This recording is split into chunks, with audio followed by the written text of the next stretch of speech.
Hello. Welcome back to Victoria's World Podcast. I think this is episode 33. I didn't look ahead of time to check. I think it's 33. I just shouldn't say, but the whole reason to say it is so that in case the video gets, it's just nice to have on the video what you say, the record of the number, but it's not helpful if it's not accurate. Anyways, it's been a couple weeks since I recorded and I don't have a ton to show today, but I wanted to just show the little bit of progress I've made and also to talk about one of my favorite skills, one of my favorite knitting, I would call it a knitting skill, of persistence in projects that I think is really important for me and hopefully important for other people too. I have on my Fruition that I finished a couple weeks ago. For anybody that doesn't know, this is a pattern that I released in 2018, my first year of designing. And it's a long rectangle that is seamed together at the end. And it makes a infinity scarf, this lovely lace pattern. That's really fun and very repeatable. I wouldn't say it's memorizable, but there's like lots of things to notice as you're repeating it over and over and over. I think you repeat the 12 row repeat like 35 times that you start to notice like certain patterns within the chart and stuff. And that, I don't know, that's just always really exciting to me when I can read my knitting really well and I don't always have to look. But yeah, it's really very cozy. And I found that this color has been really nice in the other knits I have in my wardrobe in general. Like I didn't know that I like a soft greeny blue would suit, like this suits this yellow sweater really well. It suits the blazers I have. The cardigan, flam cardigan that I just finished, it goes really well with that. So I feel like there's nothing that I've wanted to wear it with that was not going to work. Everything's been nice so far. So it's a good color for kind of the palette of knits that I've been finishing lately. I used Magpie Fibers Nest in the sport weight, and I think it's called green blue. It'll be linked below. I've been linking it the last few times I recorded too. And I did cut into the second ball, but I didn't use maybe half of the second ball. Yeah. I've been working on this. This is a striped sock design that hopefully I will be able to make some progress on and get out. Maybe, I don't know, end of summer. It would be fun to knit some socks and prep for fall and of course for winter. And I'm on the heel flap, as you can see. And I decided to make the heel flap black. And it was like when I was going to start the heel flap and changing colors and like where I was going to put the beginning of round. I was going to put it on the back of the leg, on the side of the leg, those kind of like little things to figure out. And yeah. And I took out a couple of other pairs of socks that had gauges that I liked that fit me and measured those gauges compared to this gauge. I am knitting on a 0 this time. I think, if I haven't said before, the reason I chose that is because this is Picks Stroll, which isn't actually as thin as I originally thought on site. It's rather fluffy. But I was worried that the durability of the yarn wouldn't, if I knit it on a bigger gauge, would be less. So, if you knit wool tighter together, it's going to be more dense and thus more durable. So this is my first time knitting socks on a 0, and it means that the width of this sock is a little smaller than the other two pairs that I have that fit me really well, but I think it's going to be okay. I will for sure know once the heel and gusset are done, and I can slip it on, whether or not it's going to be a good fit. Sometimes if the socks are too tight, the stitches on the top of the arch will open up and stretch, which is fine. Depends on, I guess, of the yarn, if they look distorted, or if the pattern, that sock pattern you're knitting, stitch pattern you're knitting in looks distorted. I have a really high arch, so that's maybe just something that high arched people experience, where the top of the, I don't know, let me know if you have socks that kind of stitches get opened up on the top of the foot as opposed to on the bottom. Maybe that's not as universal as I thought. But I was also listening to other people talk about socks, and I know that some people wear out socks faster than others, and it seems that where their weight is distributed, like if you have calluses on your feet, or if you have high arches or low arches, your weight, I would assume if you have lower arches, your weight would be distributed on more surface area as opposed to someone with high arch, but it probably really depends. The calluses can definitely wear out socks in certain places, so I'm always interested to come around to the subject of socks with anybody, whether they're a knitter or a non-knitter. I'm like, where do you wear your socks out? I'm just curious about that, because I have knit a few pairs. I have several pairs of hand knit socks.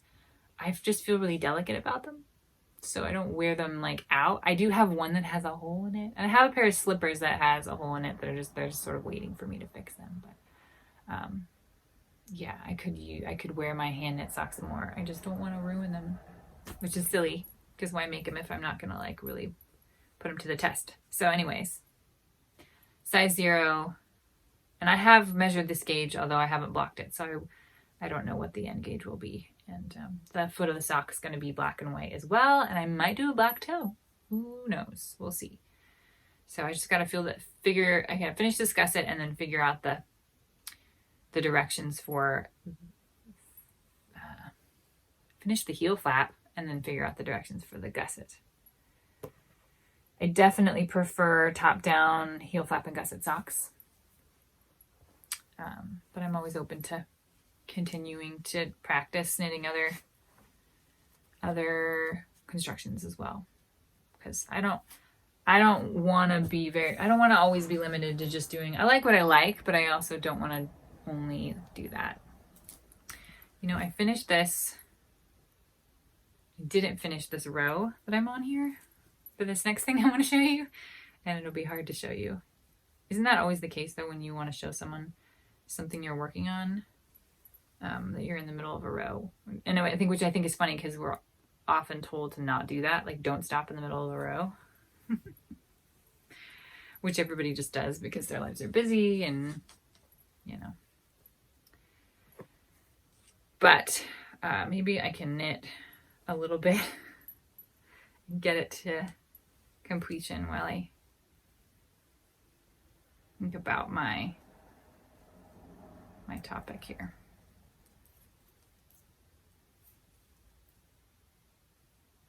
So this sweater is a good example of something that takes a bit of persistence and practice to get through. I mean, everybody has different things that they employ when they have to knit sleeves, or when they have to do inches and inches of stockinette.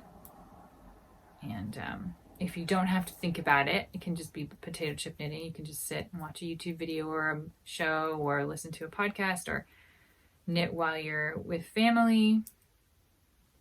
But there's some things that require, of course, a little bit more attention, or you've just been working on them for a long time and they just get really tiresome.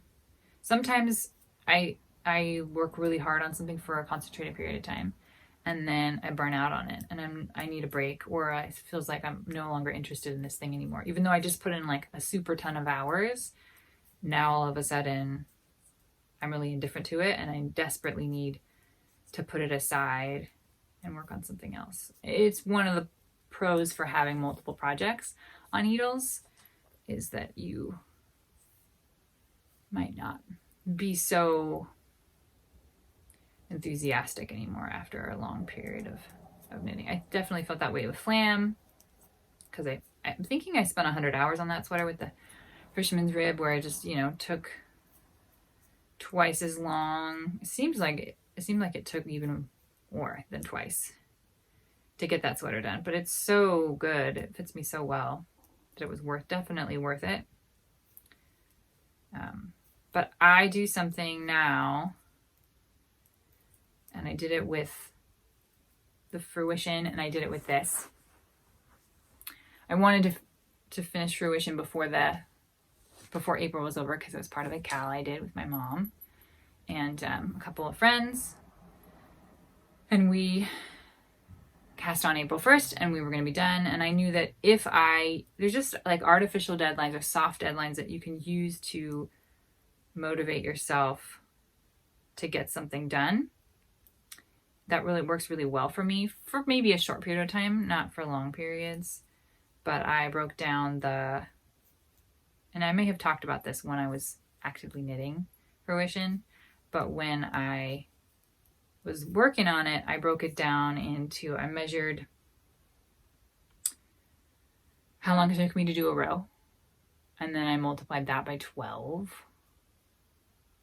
Or maybe I might have set the timer for how long it took me to do the repeat of 12 rows.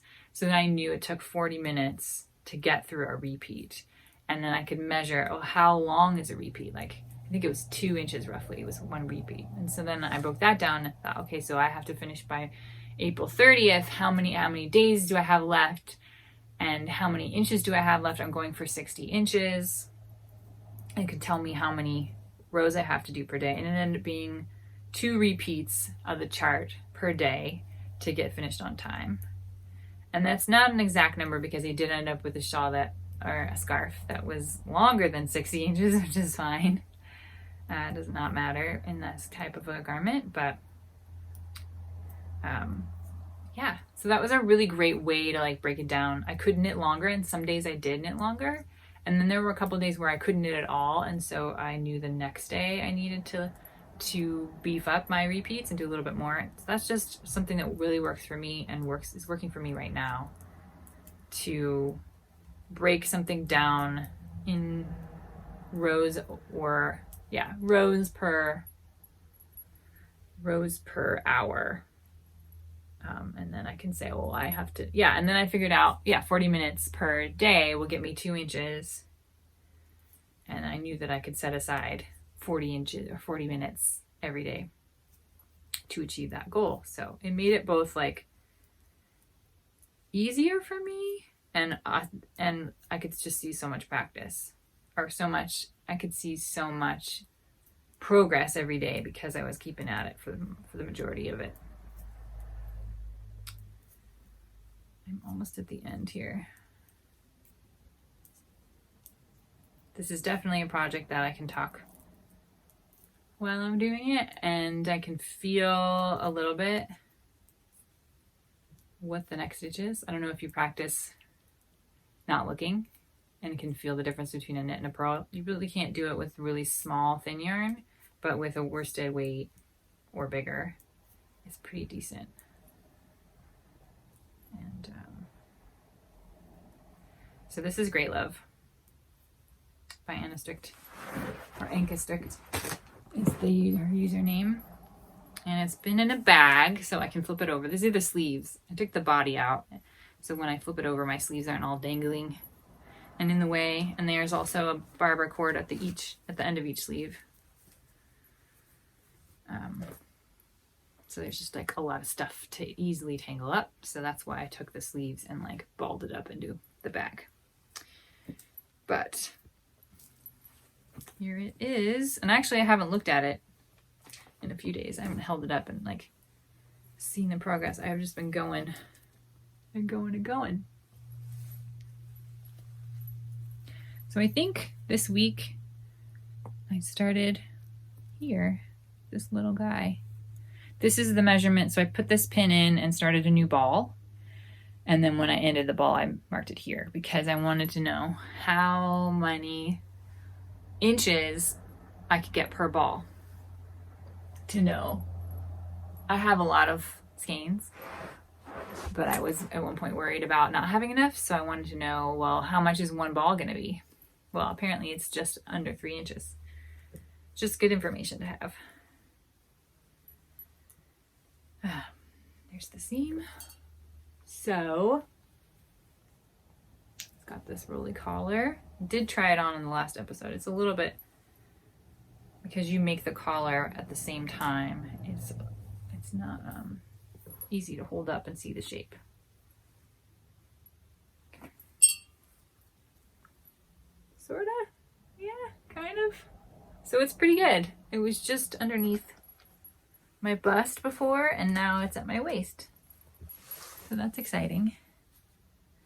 I was gonna knit to because I'm tall in the torso, longer in the torso. I was gonna knit to the recommended inch measurement before pockets, and then try on and then see how much more I need to do to where I would want the pockets to go. And I finished one of the sleeves Monday, the second sleeve on Monday, and the previous week did this first sleeve. So yeah. But this is a sweater that requires like a little bit of that same kind of thing. You saw, I measured how many inches it could give me, how many inches one ball could give me. And I also timed how long it would take me to get across the row, so that I would know how long it would take me to go for an inch, which was 6 rows. And then how long did that take me? It took me about 50 minutes, I think, to do 6 rows. And then how many inches did I need to get to the next checkpoint, which is the point where I'm going to try it on and see how much more I need to go before the pockets. And yeah, so call that checkpoint, because I want there to be goals, because it's a mid thigh length black Lopi cardigan, and it's just hard to, there's no like, I have to artificially add in checkpoints or milestones, because when you do as opposed to when you do something with lots of color or stitch pattern changes, or you see something growing dramatically or changing shape, you get these like satisfactional moments of like, oh, this is this, and now this is happening, and this is exciting, and I'm motivated to get to this part. And this project doesn't really have that, because it's very much and has been for a long time, a very big black blob. And I needed some artificial boundaries or checkpoints to get to keep on track. And I have a friend, Tanya, who was doing sleeves at the same time that I was doing sleeves, and knitting a sweater at the same time. I usually send her a picture every couple days or something, or talk about, my progress and stuff. It's not like great exciting updates. It's still something that's happening. And if she texts me and she's like, how's your sweater going? Or, and I'll say, oh, I haven't knit in a few days. There was quite a few days last week that I took off to rest my hands after using Lopi on a small circumference. It's just they were really sore, because this is a very stiff yarn. It doesn't have a lot of elasticity to it. So it's hard on the hands, especially on something small, because you're working on tiny little needles. And I was using 9-inch circulars for this. And so my hands would be sore really quickly. And they are still somewhat sore using a 5-inch, but significantly less so. So I did took like 5 days off from knitting at all, which is just good practice. But yeah, it's looking good. And besides the little heel flap, that's all I've really been working on. But I wanted to come and share my sort of obsessive breakdowns of patterns, because not every project can be super colorful and exciting. And definitely the things I wear more often are the staples. The gray sweater I just finished. I've been wearing this, blue solid. I wear this yellow Lopi sweater a lot. This is the Tulip by Hoffmann. It's very warm. It was just funny when I laughed at myself this morning when I pulled it out to wear it, because I was like, it's May 20th and I'm wearing this like super dense Lopi sweater with silk and mohair in it, but it's cold enough. So you just need, I wear these staple. I mean, yellow isn't necessarily a staple for everybody, and I don't wear this as often as I would if it was, charcoal or whatever. But there are projects that are cozy and luxurious to have, but they're not fun to knit. And I haven't really been knitting with like bright colors in a while. This was fun because of the blue. But as far as like a speckly yarn with lots of changes, that can be just really almost like it knits itself.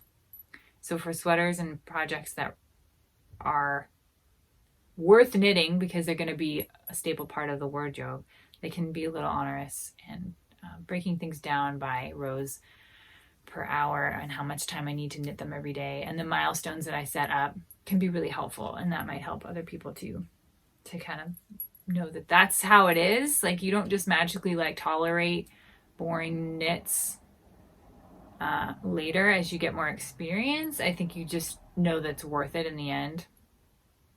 And I don't have any black sweaters that I've knit myself. Do I have any black sweaters? I have a black ready-made cardigan, and I have a black cashmere, and I have navy blue cashmere that are both thrifted. So yeah, those have gotten lots of wear because they're just really easy to throw on. It's sort of I can put together an outfit. I can purposefully be creative in choosing what to wear, and then there are days where you just need to throw on something that's going to look okay with whatever else you've got, and black and navy and gray and charcoals and oatmeals and all those colors. They just work really well. It's nice to have a chunk of those. So I need more neutrals. And that, when I post about flam, a lot of people say that too. Like, oh yeah, I've knit that sweater, I'm halfway through that sweater and it's hard. I'm like, it's so worth it. Don't give up, because you'll have a sweater that you'll wear a lot and will go with a lot of things. So anyways, that's what I wanted to share today. And hopefully in a couple weeks, I will have either something entirely new to show me. I'll get so bored of this that I will cast on something new. Or I will have more progress on this to show you. And maybe a design or something like that. There is something I just thought of, which is Knit a Gift a Pattern Day, which is something I created for myself to do and to share with everybody else who wants to participate, which is that every month, usually on the 15th, although I haven't done it yet and it's the 20th, so I got to get on Instagram when I'm done with this and post about it, is that on the 15th of every month, around about that day, I gift a pattern to a knitting friend or a knitting acquaintance, and I choose another designer's pattern. I don't gift my own stuff because I wanted to promote the idea that pattern sales and buying patterns can be something you do to give back as a service to both the designer who wrote that pattern, because we only make money on little $5 patterns, and to your friends and to people that maybe they don't have enough of a budget to buy patterns. Maybe they don't know about a pattern. Maybe they wanted to buy a pattern and you just like hopped on there and want to do something nice for them and buy it for them before they have a chance. You want to support a small independent designer, all those good things. And I bought less patterns in the last few years because I'm designing my own and getting pulled into other projects. And I used to buy a lot of patterns, and I wanted to make sure that at least every month I was still going to purchase one from someone. And it's fun to purchase from a designer that you haven't bought from before, or somebody who's maybe a little less well known. And it's also been fun to like figure out like who are all my knitting friends, and have I purchased patterns for this friend, or giving something to my mom. I know I have like in my brain memory of a lot of patterns that I've seen come out, going through Ravelry, going through Instagram. So I have a database in my mind of like different patterns, and it's fun to add more to that, even if I can't actively buy and start a project because I'm stuck in the black lagoon of a sweater. And anyways, so if you want to join me, that's the thing. I usually go on and post and talk about how I'm going to gift a pattern today to someone from a designer that I appreciate and I want to support, and I'm going to give it to a friend. And yeah, so you don't have to do it on the day that I do it. You can do it anytime. It's just like promoting that idea that you can just you can buy a pattern, support a designer, and give a gift to a friend at the same time. So anyways, that's it for me. It will be June by the time you see me next, and I hope that there'll be some sunny, warm days in your area. We're not having that here. We're stuck. We skipped spring. We had like one spring day, and then we had maybe a summer day, and then we skipped right to fall. And so it's felt like it rained all day on Saturday or Sunday, all day Sunday, and I was out in market, and so we were under the tents and keeping dry. But it would be nice if we moved on and we were a little warmer now. But I hope you have a good weekend, and I'll see you later.